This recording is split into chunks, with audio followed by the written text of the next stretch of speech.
ये जो बीच की तस्वीर आपको दिख रही है ना, एक तरफ महंत राजू दास और दूसरी तरफ बाबरी मस्जिद के इसके पक्षकार इकबाल अंसारी, इन दोनों को मैंने रूबरू देखा है।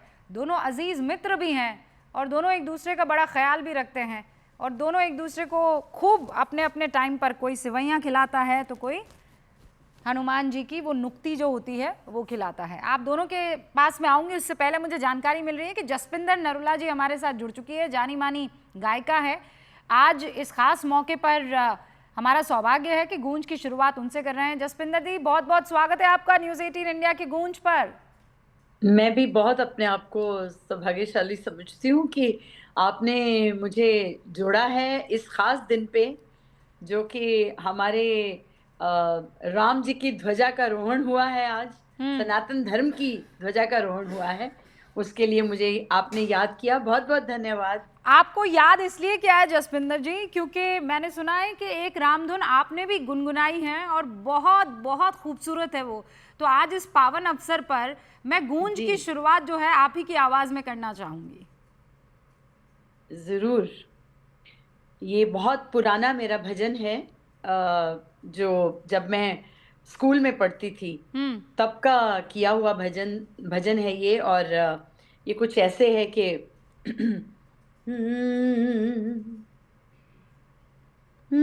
मैं तो राह बुहारूं, हो मेरे राम आएंगे, बैठी बाट निहारूं, हो मेरे राम आएंगे, मैं तो राह बुहारूं, हो मेरे राम आएंगे, हाँ मेरे राम आएंगे, श्याम और घन श्याम आएंगे, हो शबरी के राम आएंगे, हो मेरे राम आएंगे, मैं तो बाट निहारूं, राम राम श्री राम राम श्री राम राम श्री राम राम राम राम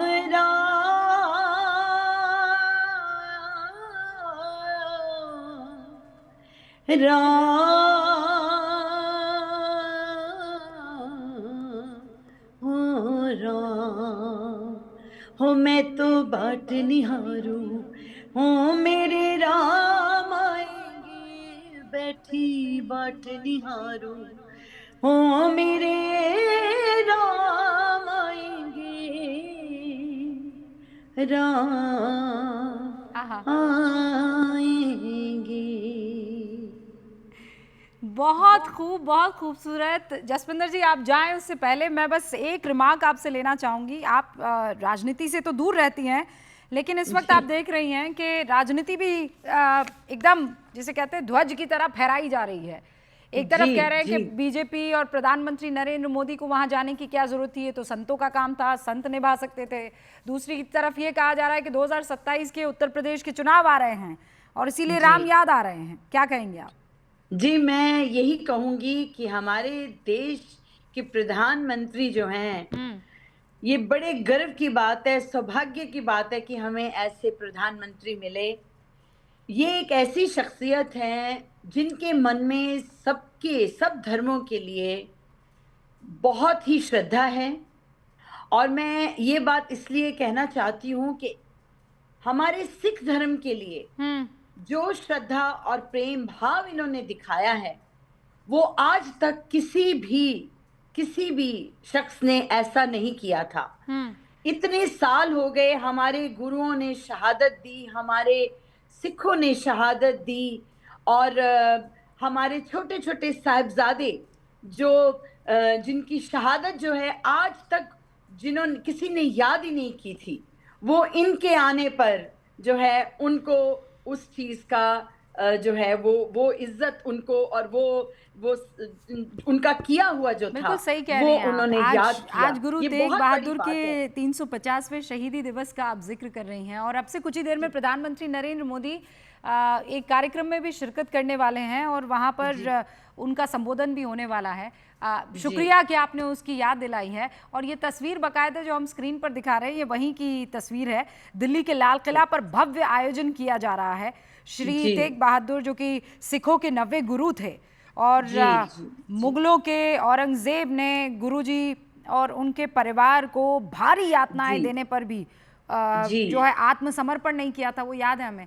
बिल्कुल, भाई मतीदास, भाई दयाला, भाई सतीदास, इन सब की शहादत को जो है नमन है।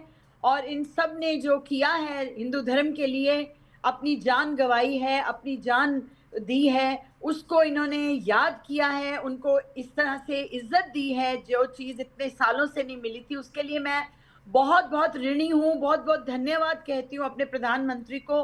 क्योंकि बच्चों की शहादत देखिए, बच्चों का उन्होंने कहा कि जो बाल दिवस है वो बच्चों की जिस दिन शहादत हुई है उस दिन को बाल दिवस मनाना चाहिए। कैसी सोच है, कितनी अच्छी सोच है ये। मैं सच्ची में आई एम रियली टच। और ये चीजें जो ये कर रहे हैं ना, इसके लिए ईश्वर इनको बहुत बहुत आगे तक ले जाने वाला है, बहुत आगे तक। बहुत बहुत शुक्रिया। और ये दिल से आपकी दुआ निकली है, वो हम भी महसूस कर पा रहे थे। शुक्रिया हमारे साथ जुड़ने के लिए। और गूंज को आज एक सुरमई जो है आपने शुरुआत दी है। Jaspinder Narula ji, thank you so much. Thank you Rubika, thank you so much. Take care of yourself. और आप शुरू कर रहे हैं गूंज। जैसा मैंने आपको बताया, सारे खास मेहमान हमारे साथ जुड़ चुके हैं। प्रदीप भंडारी, शुरुआत आपसे कर रही हूँ इस सवाल के साथ कि आप पर यह आरोप लगाया जा रहा है कि आप हर चीज का राजनीतिकरण करते हैं। आज मंदिर में वहां जहां संतों को मौजूद होना चाहिए था, राजनेता मौजूद थे। ये सपा के देखिए रूबिका जी, हैं। ये आरोप वो लोग लगा रहे हैं जिन्होंने सदियों तक प्रभु श्री राम को टेंट में रखा। ये आरोप वो लोग लगा रहे हैं, प्रियंका वाड्रा, अखिलेश यादव, राहुल गांधी, अरविंद केजरीवाल और तमाम ये लोग जिन्होंने आज का ऐतिहासिक दिन जब धर्म की स्थापना हुई है उस पे एक ट्वीट या एक कमेंट तक नहीं किया। तो ये इनकी हिंदुओं के प्रति घृणा के माइंडसेट से आता है। दूसरी बात, याद करिए ये कौन लोग हैं। ये वही लोग हैं जो 1994 के अंदर राम गोपाल यादव लोकसभा के अंदर स्पीच देते हैं और पार्लियामेंट के अंदर स्पीच देते हैं और कहते हैं कि प्रभु श्री राम अयोध्या में मौजूद है, वो इलीगल ऑक्यूपेंट है। वो उनको इलीगल ऑक्यूमेंट शब्द का प्रयोग करते हैं। तो जिन्होंने कार सेवकों पे गोली चलाई, जिन्होंने प्रभु श्री राम को इलीगल ऑक्यूमेंट अयोध्या में बोला, वो अखिलेश यादव तो कह रहे हैं कि अब मैं बाकी मंदिरों पे चला जाऊंगा। मेरा एक प्रण था और वो प्रण था कि हमारे अपने इलाके में एक मंदिर का निर्माण पूर्ण हो जाए, फिर मैं दूसरे इलाकों में जाऊंगा, दूसरे मंदिरों में जाऊंगा। आज बकायदा यही तो ट्वीट किया उन्होंने। रूबिका जी, आप नोट करके रख लीजिएगा, पूरा देश, पूरी दुनिया प्रभु श्री राम के दर्शन करने अयोध्या में आ चुकी है। वहां पे सप्त मंदिर भी है जहां पे महर्षि वाल्मीकि भी मौजूद है। पर अखिलेश यादव वहां पे इसीलिए नहीं आएंगे क्योंकि जब वो अयोध्या आएंगे तो उनको याद होगा कि कैसे सदियों तक समाजवादी पार्टी उन्होंने सिर्फ और सिर्फ तुष्टीकरण किया, राम भक्तों पे गोली चलाई और इनका हिंदू विरोध देश और दुनिया के सामने है। तो जो हिंदू राजकुमार भाटी जी हमारे साथ मौजूद हैं। वो कभी अयोध्या में प्रभु श्री राम राजकुमार भाटी जी, सीधे तौर पर प्रदीप भंडारी ने कह दिया कि आप हिंदू विरोधी हैं और इसीलिए आज का दिन आपको रास नहीं आ रहा है। बधाई संदेश और आज ध्वजारोहण दिवस पर बधाई और शुभकामनाएं देने के बजाय दूसरी तरीके की राजनीति आप कर रहे हैं। ये आरोप प्रदीप भंडारी का सीधे तौर पर। नहीं, राजनीति तो कोई से तरीके की भी होनी नहीं चाहिए इस मुद्दे पे। आज का दिन हमें खूब रास आ रहा है, बहुत अच्छा लग रहा है। और मैं अपनी ओर से और अपनी पार्टी की ओर से भगवान श्री राम के सभी अनुयायियों को शुभकामनाएं देता हूं कि राम मंदिर का ध्वजारोहण हुआ है। बहुत खुशी का पल है। और ऐसे पल पे अगर नफ़रत की, झगड़े की, राजनीति की, गुटबाजी की बातें न की जाएं तो ज़्यादा अच्छा रहे। अगर प्रदीप भंडारी भी भगवान श्री राम के बारे में ही बात करते, मंदिर के बारे में ही बात करते, अपनी शुभकामनाएं देते, जनता को कुछ अच्छा सकारात्मक संदेश देते तो ज़्यादा अच्छा होता, हम ज़्यादा बड़े राम भक्त सिद्ध होते। हाँ। लेकिन जब ये नफ़रत की बातें करने लगते हैं, छोटी बातें करने लगते हैं, राजनीति की बातें, वोट की बातें करने लगते हैं तो इनका छोटापन जाहिर होता है। मैं भगवान श्री राम से ये प्रार्थना करूंगा कि इन्हें सद्बुद्धि दे और ये जन कल्याण के लिए काम करें और भगवान श्री राम के आदर्शों पर चलें। भगवान श्री राम कभी जाति और धर्म का भेदभाव उन्होंने अपने जीवन में नहीं किया। उन्होंने निषाद राज को भी गले लगाया, उन्होंने शबरी को भी गले लगाया। हाँ, और एक चौपाई में जो रामराज की कल्पना, रूबिका जी एक बात और कहना था मुझे। जो रामराज की कल्पना तुलसीदास जी ने रामचरितमानस में की है, उसकी एक चौपाई भी इन्हें बता देता हूं मैं कि सब नर करहीं परस्पर प्रीति, चलहीं स्वधर्म निरत श्रुत नीति। रामराज ये है, राम की सोच ये है कि सब अपने अपने धर्म का पालन करें और सब आपस में प्यार करें।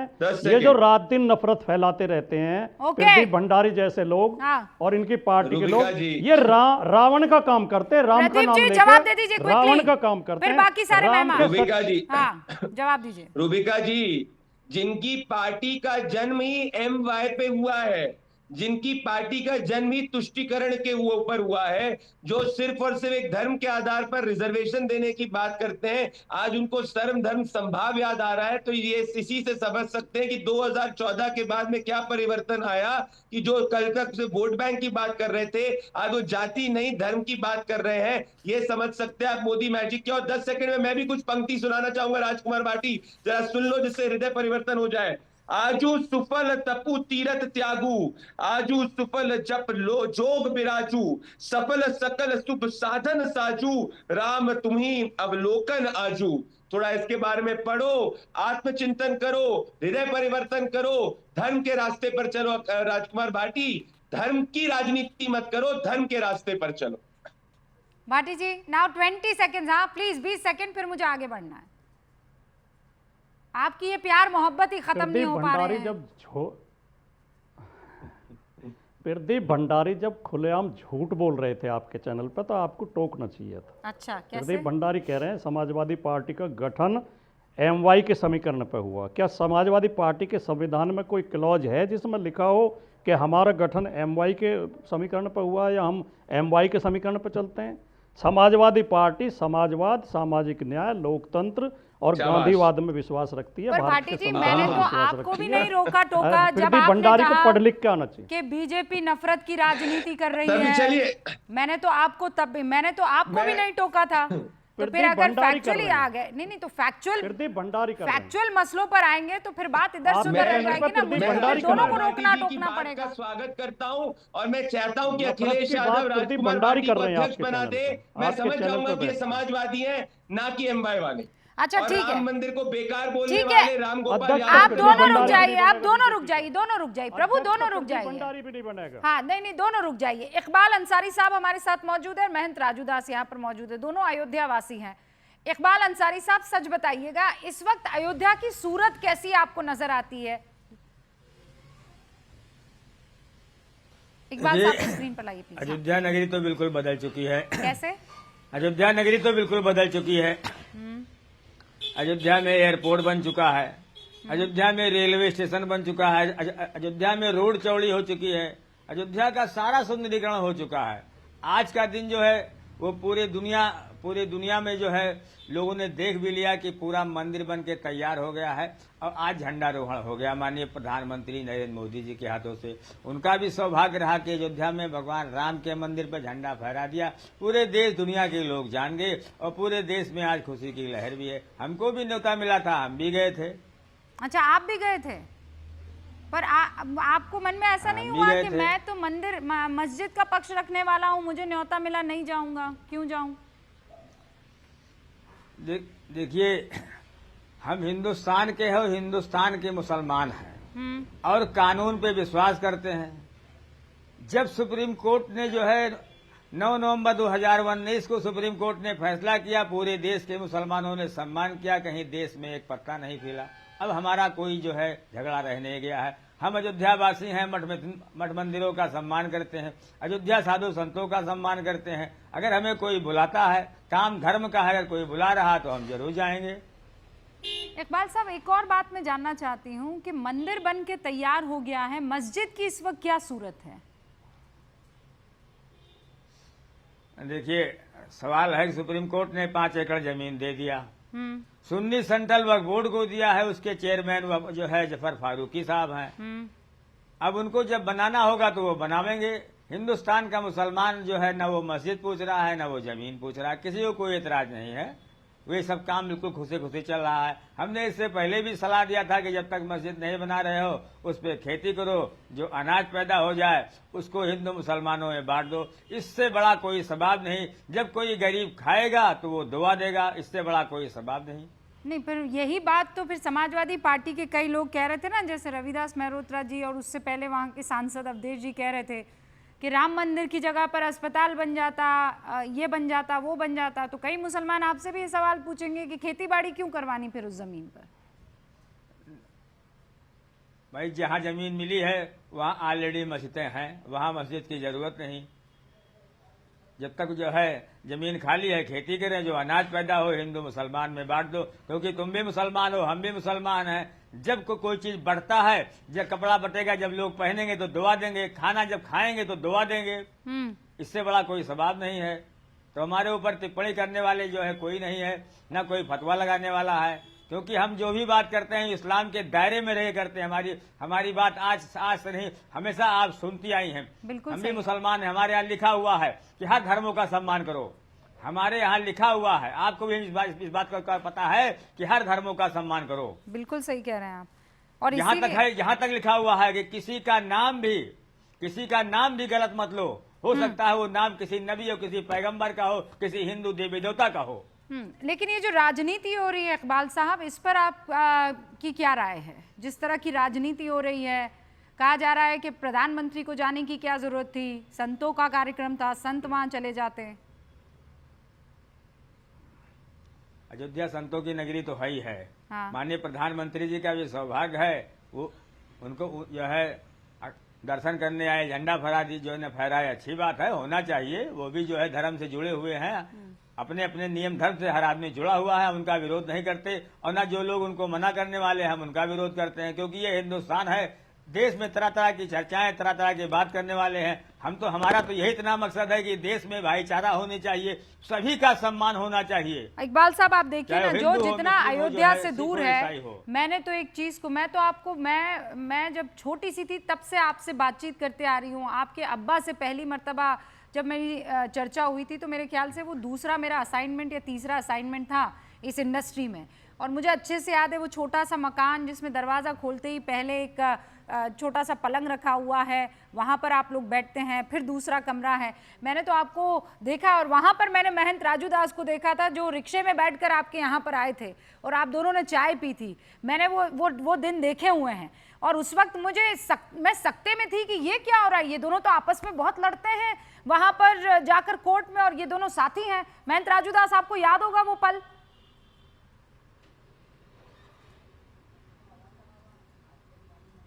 आपकी आवाज नहीं आ रही। हाँ, बोलिए। आज भी जब आप देखेंगे इकबाल भैया के घर जब जाएंगे तो आज भी उनके यहाँ वही चीज आपको मिलेगा। वही एक आगे एक छोटा सा कमरा और एक पीछे छोटा सा कमरा, उसमें भैया बैठे रहते हैं और लगातार कभी भी नहीं, आपने सुना अभी इन्होंने बताया कि मुझको भी निमंत्रण मिला और मैं भी गया था राम मंदिर में। हमको कोई तकलीफ नहीं, हमको कोई दिक्कत नहीं है। इनसे सीख उन लोगों को लेना चाहिए जो देश के कतिपय ऐसे मुसलमान हैं जो हिंदू और मुसलमान, मंदिर मस्जिद। अरे ये मंदिर मस्जिद की लड़ाई नहीं थी। ये अयोध्या में जैसे इकबाल भैया ने कहा ना कि कितने मंदिर है, कितने मस्जिद हैं अयोध्या में, लाखों हजारों मंदिर है और सैकड़ों मस्जिद है। मंदिर मस्जिद की बात ही नहीं था, ये जन्मभूमि का विषय था। और जन्मभूमि की लड़ाई में कोर्ट ने, साक्ष्य ने, एविडेंस ने, प्रमाण ने बताया है कि राम जन्मभूमि अयोध्या, राम की जन्मभूमि, और सहज स्वीकार किया सब लोगों ने।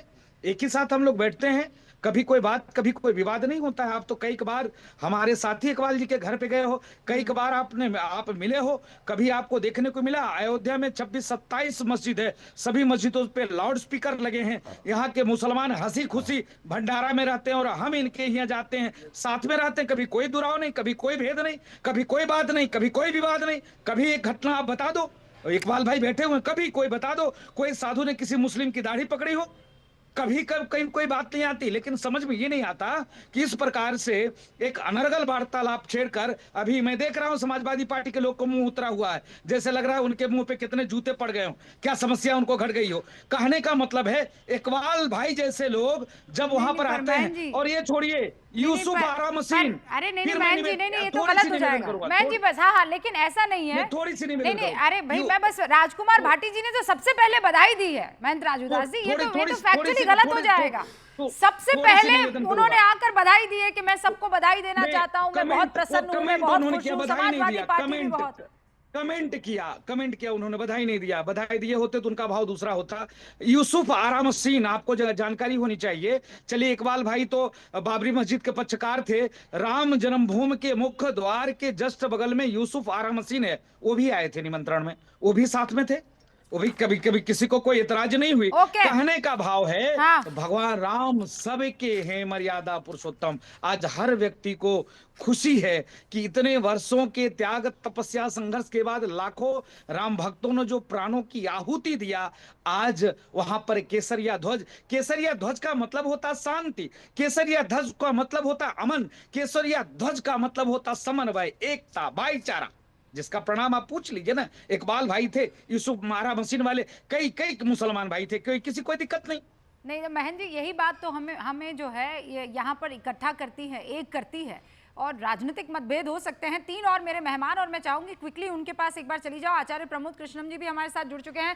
पंकज जी, ये जो आज की तस्वीरें हैं, इसको क्या आप राजनीतिक तरीके से, उस चश्मे से भी देख रहे हैं?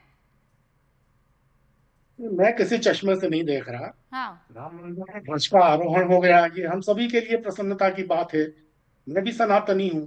सनातन के संस्कार सुदृढ़ हों, उनका विस्तार हो, प्रधानमंत्री जी की ही तरह, संघ प्रमुख मोहन भागवत जी की ही तरह, योगी आदित्यनाथ जी की ही तरह, रूबिका लियाकत जी की ही तरह, मेरा भी आनंदित होता है। सनातन संस्कृति जो है वो वसुधैव कुटुंबकम की अवधारणा पर आधारित है, सर्व समावेशिता पर आधारित है। उसने हमें किसी से भी भेदभाव किए बिना, किसी से भी नफरत किए बिना मिलजुल कर रहना सिखाया है।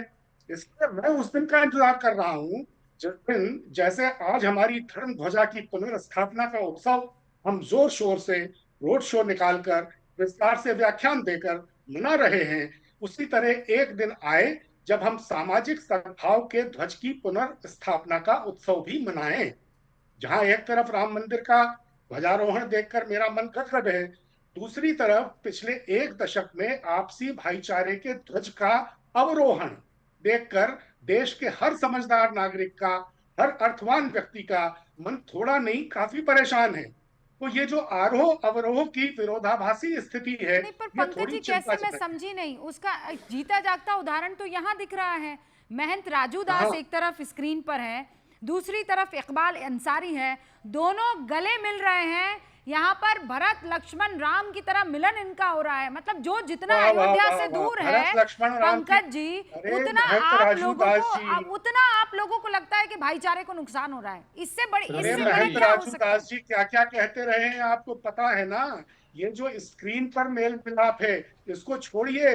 अरे राजूदास जी ने सुनिए, कौन सी बातें पंकज जी, मुझे लगता है, आपको बताऊं? नहीं आप बता दीजिएगा, मुझे कोई दिक्कत नहीं है। पर मैंने, सुनिए सर, मैं भी अयोध्या बहुत मर्तबा गई हूँ, मैं ऑफ स्क्रीन की बात कर रही हूँ। मैंने इन दोनों को जिस तरीके से देखा है, और मेरे साथ तो कईयों कार्यक्रम में रहे, कार्यक्रम के पहले भी, कार्यक्रम के बाद भी, ये कोई आज बनावटी अनावरण नहीं है कि इकबाल भाई को अचानक महंत राजूदास भाई लगने लगे और महंत राजूदास को अचानक इकबाल जी जो है वो भाई लगने लगे।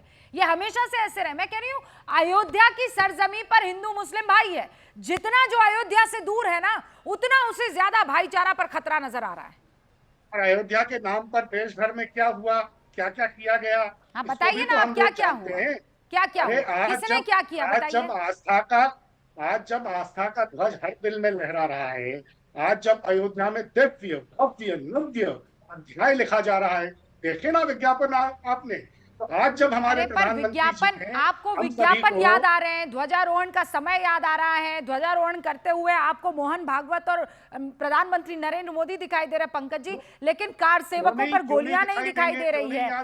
नहीं, ताला खोलना बंद होना वो सब नहीं दिखाई दे रहा है। टाट में बैठे प्रभु राम नहीं दिखाई दे रहे हैं पंकज जी। वो प्रमोद कृष्णम जी आप ही के साथ ही रहे एक टाइम पर।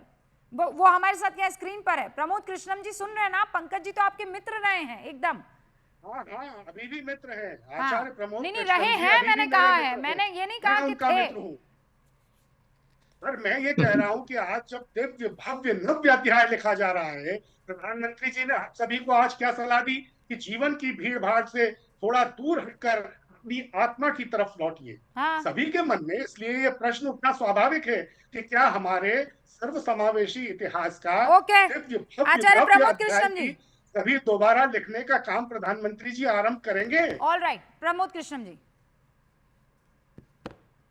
जी रूबिका जी बताएं क्या आदेश है। आप पंकज जी को सुना ना आपने सर? पंकज जी बहुत ही विद्वान व्यक्ति हैं। पंकज जी हमारे जैसे कल भी मित्र थे, आज भी मित्र हैं, हमेशा रहेंगे, क्योंकि मित्रता स्वार्थ से ऊपर होती है। रूबिका जी आप तो इसको अच्छी तरह समझती हैं। जहां तक सवाल राम मंदिर का है, श्री राम जन्मभूमि मंदिर हमारी आस्था का आधार है। श्री राम जन्मभूमि का निर्माण हुआ, श्री राम जन्मभूमि मंदिर का प्राण प्रतिष्ठा समारोह हुआ। आज श्री राम जन्मभूमि मंदिर के पूर्ण होने के बाद आज धर्म ध्वजा को वहां लहराया गया। जी। जहां तक सवाल है हाँ, कि इस बात को कुछ लोग नापसंद कर रहे हैं, तो उसमें उनका कोई कसूर नहीं है। मैं एक किसी व्यक्ति के ऊपर बात नहीं कर रहा हूँ, मैं एक जनरल बात कर रहा हूँ। एक विचार है इस देश में जिसने राम मंदिर के जब मुकदमे को लड़ा जा रहा था तब भी राम मंदिर को रोकने का प्रयास किया। फिर जब राम मंदिर का फैसला आया उसे टलवाने का प्रयास किया। फिर जब राम मंदिर का शिलान्यास हुआ उसमें भी कोई ना नुक्कड़ निकाली गई। फिर जब राम मंदिर का उद्घाटन समारोह हुआ, प्राण प्रतिष्ठा समारोह हुआ, उसके निमंत्रण आचार्य जी आप गया। कुछ नेटवर्क का और इशू है, जब मैं दुरुस्त कराती हूँ फिर आपके पास आती हूँ। ऑल इंडिया इमाम एसोसिएशन के मौलाना साजिद रशीदी साहब भी है। साजिद साहब, मैं आपका इस मसले पर पहले तो रिएक्शन लेना चाहती हूँ। ये जो कहा जा रहा है कि समाजवादी पार्टी के इटावा से सांसद है जितेंद्र दोहरे, वो कह रहे हैं धार्मिक आयोजन में धार्मिक लोगों की हिस्सेदारी होती तो अच्छा होता, राजनीतिक लोग शामिल हो गए, सवाल ज़रूर खड़ा होगा। फिर दूसरी तरफ के चंदा जो है वो बीजेपी के कार्यालय में इस्तेमाल कर दिया गया है प्रभु राम की ज़मीन का। जी देखिए, समाजवादी के किसी आदमी ने क्या कहा वो तो राजकुमार भाटी जी बैठे हैं वही जवाब दे पाएंगे, क्योंकि समाजवादी के प्रवक्ता यहाँ बैठे हुए हैं। लेकिन मैं इतना ज़रूर कहता हूँ, देश के प्राइम मिनिस्टर का ऐसे प्रोग्रामों में शामिल होना इस बात को दर्शाता है कि सरकार कहीं ना कहीं एक धर्म के साथ जोड़कर अपने आप को देख रही है, और इसका जो परिणाम है देश में वो कहीं ना कहीं खतरनाक हो रहा है। महंत राजू दास जैसे लोग और भी बहुत से हिंदू धर्मगुरु मुसलमानों को जिस नफरत की निगाह से देख रहे हैं, और जिस नफरत से मुसलमानों को विधर्मी, मलेच, इनसे कारोबार ना करो, इनसे लेन देन ना करो, इनको किराए पर मकान ना दो, किराए पर दुकान ना दो, ये सब यहीं से पैदा होता है। जब हिंदू धर्मगुरु देख रहे हैं कि हमारी सरकार हमें फुल सपोर्ट कर रही है और हिंदू राष्ट्र बनने में सरकार आगे आगे है, तो फिर इनको लगता है कि हम जो चाहे बोलेंगे, जो चाहे करेंगे, जो चाहे कहेंगे, हमें को टोकने वाला। सर आपका भी नेटवर्क में कुछ इशू आ गया है। मैं एक बात कहना चाहती हूँ। हाँ, मैं राजू दास जी, मेरे पास वक्त इतना ही समय मेरे पास है, लेकिन सच्ची बात यह है कि जब आप बात कर रहे हैं तब पीछे माशाल्लाह अजान की आवाज़ आ रही है। ये देश का लोकतंत्र है। आप कह रहे हैं कि प्रधानमंत्री नरेंद्र मोदी जब जाते हैं तो वो हिंदू राष्ट्र की तरफ एक सिंबलिज्म होता है। प्रधानमंत्री नरेंद्र मोदी तो अभी गुरु तेग बहादुर के शहीदी दिवस के मौके पर भी जाएंगे। वो तो वहाँ अजमेर शरीफ में चादर भी पहुँचाते हैं। वो क्रिसमस के दिन जो है वो पादरियों के साथ नज़र आते हैं। हर एक कार्यक्रम में प्रधानमंत्री नरेंद्र मोदी हिस्सा लेते हैं। आपको केवल और केवल ध्वजारोहण वाले प्रधानमंत्री नज़र आ रहे हैं।